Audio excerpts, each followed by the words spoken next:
கேரள மாநிலம் இடுக்கி மாவட்டத்தில் வளைவில் திரும்பும்போது கட்டுப்பாட்டை இழந்த அரசு பேருந்து சாலையோரத்தில் நடந்து சென்றவர் மீது மோதி விபத்துக்குள்ளான பதைபதைக்க வைக்கும் சிசிடிவி காட்சி வெளியாகியுள்ளது. இதுகுறித்த கூடுதல் விவரங்களை செய்தியாளர் பாலாஜி வழங்க கேட்கலாம். பாலாஜி, இந்த ஆக்சிடென்ட் எப்போ நடந்துச்சு? முழு விவரம் என்ன? கனிமொழி, கேரளா மாநிலம் இடுக்கி மாவட்டத்தில் உள்ள பெரும்பாவூர் பகுதியில் தான் இந்த விபத்து நடந்திருக்கு.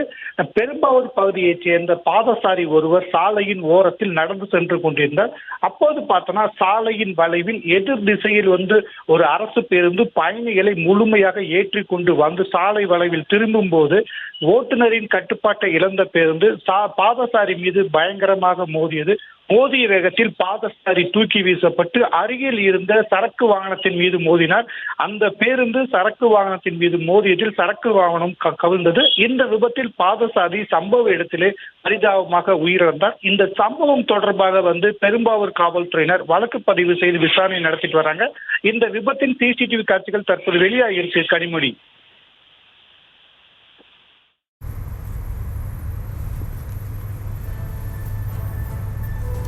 விவரங்களுக்கு நன்றி பாலாஜி.